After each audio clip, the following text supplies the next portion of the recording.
Good morning student. आज मैं आप सबको जाति व्यवस्था जो हमारा कास्ट सिस्टम है ये चैप्टर पढ़ाऊंगी। देखिए, अगर हम भारत की बात करें तो भारत में जो सामाजिक स्तरीकरण का आधार है वो है जाति और वर्ग। यदि हम पश्चिमी देशों में, यूरोपियन कंट्रीज में या पश्चिमी देशों में देखें, वहाँ सामाजिक स्तरीकरण का आधार सिर्फ वर्ग है। भारत एक ऐसा देश है जहां वर्ग के अलावा प्राचीन काल से जाति व्यवस्था के आधार पर सामाजिक स्तरीकरण की प्रक्रिया चली आ रही है। तो जाति व्यवस्था किसे कहते हैं, आज मैं आपको बताऊंगी। Caste system. ये कास्ट सिस्टम, सबसे पहले ये कास्ट शब्द कहां से आया? सन 1665 में ग्रेसिया डी ओरेटा में कास्ट जो है कास्टा से लिया गया था। कास्टा शब्द से बना था, उसमें प्रतिबंध, सीमित रहना उसका अर्थ लगाया गया था। वहीं से जाति शब्द की उत्पत्ति मानी गई है। तो और लेकिन यदि हम भारतीय समाज में जाति की बात करें तो भारतीय समाज में जाति व्यवस्था को विभिन्न समाजशास्त्रियों ने अपनी परिभाषाओं के अनुसार परिभाषित किया है। जैसे कूले ने कहा है, जब एक वर्ग पूर्णतः आनुवंशिकता पर आधारित हो तो उसे हम जाति कहते हैं। इसी प्रकार मजूमदार तथा मदान ने कहा है, जाति एक बंद वर्ग है। बंद वर्ग इन्होंने इसलिए कहा है क्योंकि व्यक्ति, वास्तव में मैं इसको समझाना चाहूंगी आपको, जो व्यक्ति जिस जाति में जन्म लेता है वो मृत्यु पर्यंत उसी जाति का सदस्य रहता है। व्यक्ति का जन्म यदि ब्राह्मण जाति में हुआ है, वो मृत्यु पर्यंत ब्राह्मण जाति का सदस्य ही रहता है। यदि व्यक्ति का शूद्र जाति में या वैश्य जाति में जन्म हुआ है तो मृत्यु पर्यंत वो उसी जाति का सदस्य रहता है। इसलिए मजूमदार तथा मदान ने उसको बताया है कि जाति एक बंद वर्ग है। अपवाद महिलाओं के विवाह के उपरांत जाति बदल जाती है, ये एक अपवाद है। दूसरा मैं बताया था कूले के अनुसार, C.H. कूले, चार्ल्स कूले ने कहा है, जब एक वर्ग पूर्णतः आनुवंशिकता पर आधारित हो तो उसे हम जाति कहते हैं। देखिए, जो जाति है वो हमें अपनी पीढ़ी दर पीढ़ी आनुवंशिकता से मिलती है। हेरिडिटी की अगर हम बात करें, आनुवंशिकता कहते हैं पीढ़ी दर पीढ़ी जो चली आ रही है और जो हमें अपनी पीढ़ियों से मिली है। तो जब एक वर्ग पूर्णतः आनुवंशिकता पर आधारित हो तो उसे कूले ने कहा है जाति। तो यहाँ इन दो परिभाषाओं से ये डिफाइन हो गया है कि जाति जो है भारत में सामाजिक स्तरीकरण का आधार है। और जाति व्यवस्था जो है इसमें व्यक्ति को अब जो जाति में जन्म लेता है वो जीवन पर्यंत उसका सदस्य रहता है। कहीं ना कहीं व्यक्ति को जन्म के समय से ही उसकी जाति मिल जाती है। अब एक आता है इसमें जाति प्रथा की विशेषताएं, main characteristics of caste system. Bharat में यदि हम जाति प्रथा की विशेषताओं की बात करें तो पहला है समाज का खंडात्मक विभाजन।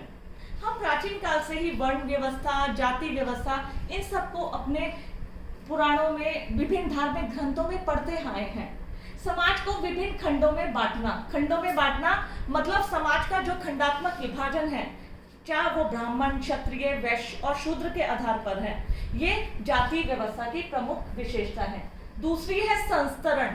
संस्तरण शब्द इंग्लिश के हायरार्की से बना है। संस्तरण कहते हैं ऊंच नीच का विभाजन। जब किसी चीज में हमें उच्चता और निम्नता के भाव मिलते हैं तो उसे संस्तरण कहते हैं। जाति के अंदर, जैसा कि मैंने अभी बताया है, जाति वर्ण व्यवस्था से ही आई है। तो जहां ब्राह्मण क्षत्रिय की स्थिति वैश्य और शूद्र से ऊपर मानी जाती है, यानी संस्तरण। जैसे अगर हम उसकी बात करें वर्ण व्यवस्था में, तो वर्ण व्यवस्था में प्रथम स्थान पर ब्राह्मण, सेकंड पे क्षत्रिय,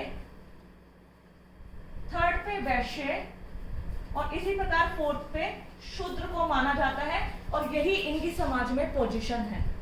नेक्स्ट है इसमें जाति व्यवस्था में जन्मजात सदस्यता। जाति की सदस्यता जन्मजात होती है, कहने का मतलब जो व्यक्ति जिस जाति में जन्म लेता है वो उसी का सदस्य रहता है। नेक्स्ट है इसमें विवाह संबंधी प्रतिबंध। देखिए, व्यक्ति को अपनी ही जाति में विवाह के साथी का चुनाव करना पड़ता है। हालांकि अब समय बदला है, अंतरजातीय विवाह प्रचलित हो गए हैं, लेकिन प्राचीन काल में हम जिस जाति प्रथा की बात कर रहे हैं उसमें अपनी जाति में विवाह करना अनिवार्य था। इसी प्रकार नेक्स्ट है इसमें व्यवसाय संबंधी प्रतिबंध। प्राचीन काल में जातियों के व्यवसाय पूर्व निर्धारित थे। धोबी, नाई, लोहार, कुम्हार, जमींदार, इन सब की जातियां इनके व्यवसाय के अनुरूप निर्धारित थी। जो व्यक्ति जिस जाति में जन्म लेता था वो अपनी जाति से संबंधित व्यवसाय को ही चुन सकता था, अलग व्यवसाय वो नहीं करते थे। तभी से ये जजमानी सिस्टम भी आया, आगे मैं आपको पढ़ाऊंगी। नेक्स्ट है इसमें भोजन संबंधी प्रतिबंध। भोजन संबंधी प्रतिबंध भी जाति व्यवस्था में प्रचलित थे। ब्राह्मण व्यक्ति जो होते थे वो कभी भी मांसाहारी भोजन नहीं करते थे, सरल सात्विक भोजन करते थे। और साथ ही साथ ब्राह्मण जाति का व्यक्ति सिर्फ क्षत्रिय और वैश्य के यहाँ भोजन करता था, कभी वो शूद्रों का भोजन स्वीकार नहीं करते थे, उसमें छुआछूत को माना जाता था। इसी प्रकार बर्तनों को लेकर, खाना पकाने को लेकर, कच्चा और पका भोजन को लेकर भी प्रतिबंध पाए जाते थे। नेक्स्ट इसमें है जाति का राजनीतिक रूप। बहुत सी जातियों में अपनी जाति पंचायत, जाति खेप, अभी हमने हरियाणा में जाति पंचायत, जाति खेप की ये वर्ड सुने हैं। तो वास्तव में जातियों ने अपने समूह को एकता में बांधने के लिए अपनी जाति पंचायत बनाई थी, अपनी जाति खेप बनाई थी। इसी के माध्यम से वो अपनी जातियों का संरक्षण करते थे। गांव में क्या होते थे, पंचायत होती थी, वो उच्च जातियों के व्यक्ति हुआ करते थे, पंचायत में पंच प्रधान हुआ करते थे। तो ये सब सिस्टम, जाति का राजनीतिक रूप, ये सब जितने भी मैंने आपको बताए हैं, ये जाति की प्रथा की विशेषताएं हैं।